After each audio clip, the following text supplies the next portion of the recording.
Okay dear student, जैसा कि हम लोग ने मेंटेनेंस में पढ़ा था प्रीवियस क्लास में कि जो वाल्व है, वाल्व की फिटिंग कैसे करते हैं, उसकी रिपेयरिंग कैसे करते हैं।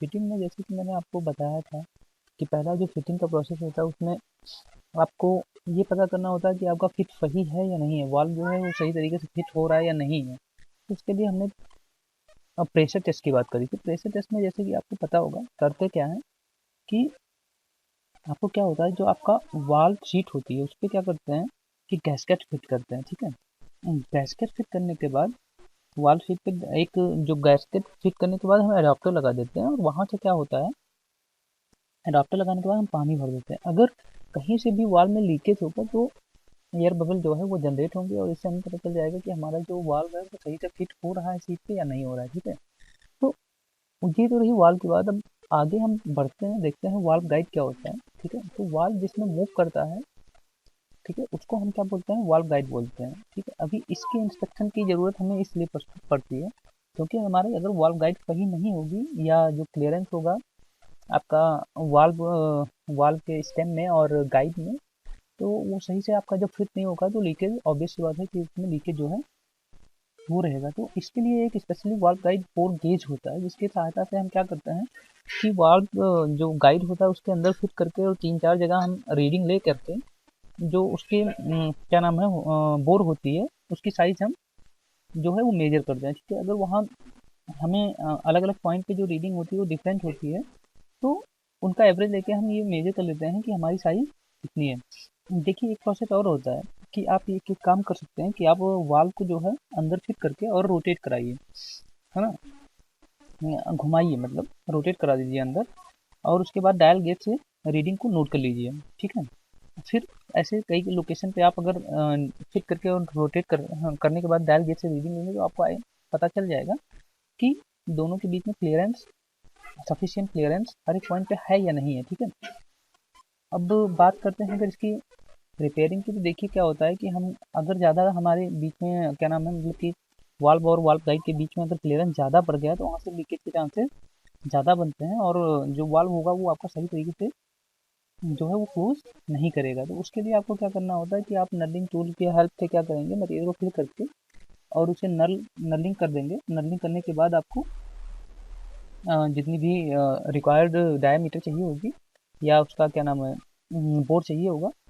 उतना नर्लिंग प्रोसेस करने के बाद आप रीमिंग करके और इंटरनल सरफेस को फिनिश देके और वाल्व गाइड को फिट कर देंगे। ठीक है, तो यहाँ तक ये जो है ये आपकी वाल्व गाइड की बात हुई कि इसको बनाते कैसे हैं, मतलब कि इसको रिपेयर कैसे करते हैं। ठीक है, अगर जो क्लियरेंस है वो वाल्व और जो स्टेम होता है और गाइड के बीच में अगर क्लियरेंस प्रॉपर नहीं है तो ये प्रोसेस करके हम जो है वो फिट कर लेंगे। ठीक है, अब हम नेक्स्ट देखेंगे, नेक्स्ट टॉपिक हमारी क्या है, ये रहा कनेक्टिंग रॉड। ठीक है, अब आपको पता है कनेक्टिंग रॉड क्या करता है और लगा कहाँ होता है। बेसिकली देखिए, कनेक्टिंग रॉड क्या होता है, आपके पिस्टन में और जो पिस्टन होता है वहाँ पे गजन पिन से कनेक्ट होता है, और नीचे जो क्रैंक होता है क्रैंक में क्रैंक पिन से कनेक्ट होता है ना।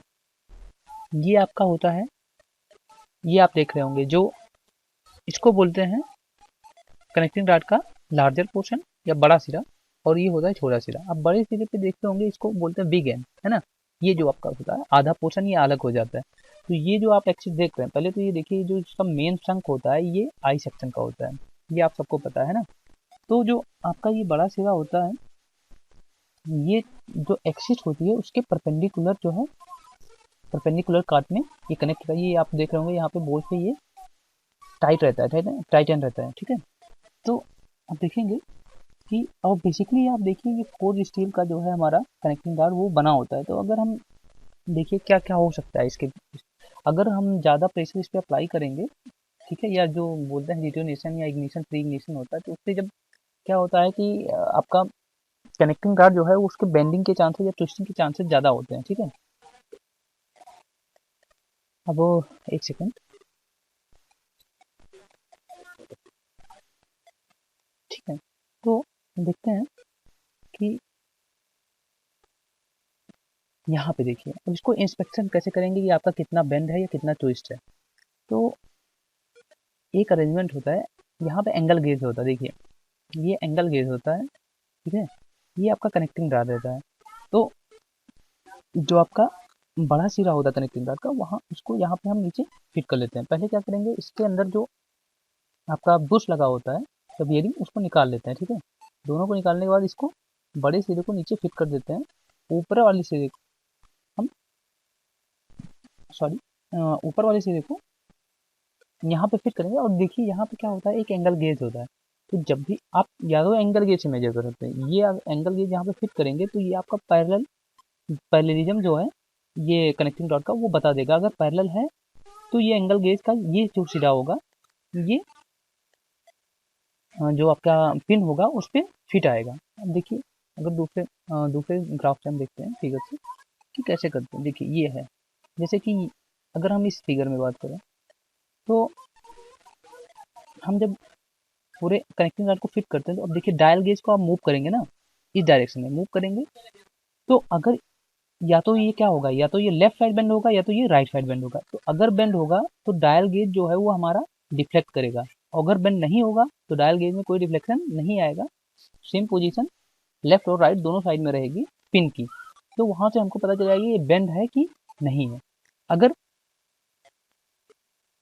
अगर हम बात करें ट्विस्टिंग की, आइए देखते हैं दोनों केस है, दोनों केस। अगर हम ट्विस्ट की बात करें, देखिए अब ये आपका गेज है, यहाँ पे अगर आप बेंडिंग चेक कर रहे हैं, देखिए जब आप बेंडिंग मूव करेंगे तो बेंडिंग क्या होगा, लेफ्ट और राइट इन सेम प्लेन।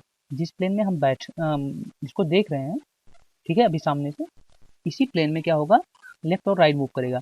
लेकिन अगर हम ट्विस्टिंग की बात करेंगे, ट्विस्ट क्या होगा, अगर ये थोड़ा सा भी ट्विस्ट हो जाएगा तो ये जो आप देख रहे हैं ये ट्विस्ट होने के बाद हम गेज को परपेंडिकुलर प्लेन में लगाएंगे। तो अगर परपेंडिकुलर प्लेन में क्या होगा, गेज कहीं से भी ट्विस्ट होगा तो आप देखेंगे ये पिन को पूरी तरीके से एक साइड में छोड़ देगा या टच नहीं करेगा। तो इससे हमको ये पता चल जाएगा कि इसमें बेंडिंग या ट्विस्टिंग है या नहीं। ठीक है, तो कनेक्टिंग रॉड का अलाइनमेंट हम इस तरीके से कर सकते हैं। उसके अलावा आप बोर गेज की सहायता से जो छोटा सिरा होता है उसमें बुश बुश के क्या नाम है, डायमीटर को भी आप बोर गेज की सहायता से जो है वो मेजर कर सकते हैं। ठीक है, देखते हैं आगे। ये देखिए, ठीक है, यहाँ पे ये जो है ये बोर गेज है, इसकी सहायता से आप अंदर जो है छोटा एन जो छोटा सिरा है उसके अंदर जो डायमीटर है उसको इस डायल गेज की सहायता से आप आसानी से मेजर कर पाएंगे। ठीक है, तो बेसिकली ये सब कुछ प्रोसेस है जिसके थ्रू आप कनेक्टिंग रॉड में बेंडिंग और ट्विस्टिंग अगर है तो उसे आप मेजर करके और इसको सही कर सकते हैं। अब दूसरी चीज़ देखिए, आप बेंडिंग इन प्लेन जो है उसकी सहायता से भी आप मेजर कर सकते हैं या सही कर सकते हैं। देखिए बेंडिंग को सही करने का प्रोसेस क्या है कि आप क्या करेंगे, इसी आर्बर में पहले पूरे एक क्या नाम है जो हमारा एक्चुअल कनेक्टिंग रॉड होगा जिसमें कोई बेंडिंग नहीं होगा, जो हमारा फ्रेश वर्क पीस होगा उसको फिट करेंगे।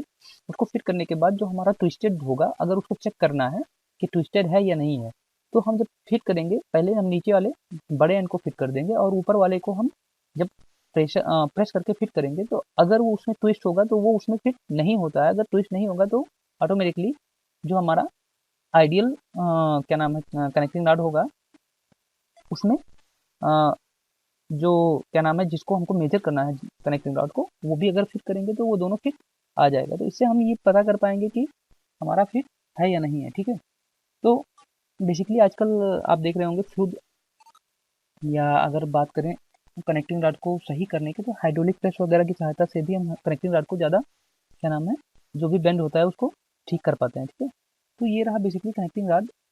तो हम बेंडिंग और ट्विस्टिंग को कैसे चेक करते हैं, उसको ठीक कैसे करते हैं, और आगे हम जो देखेंगे वो होगा हमारा नेक्स्ट टॉपिक हमारा जो भी है वो है कनेक्टिंग रॉड के बाद जो बचेगा वो है क्रैंक शाफ्ट। ठीक है, तो क्रैंक शाफ्ट के बारे में हम कैसे उसका इंस्पेक्शन करते हैं और कैसे जो भी उसमें फॉल्ट होते हैं उसको ठीक करते हैं वो हम नेक्स्ट टॉपिक पे देखेंगे। तब तक के लिए थैंक यू।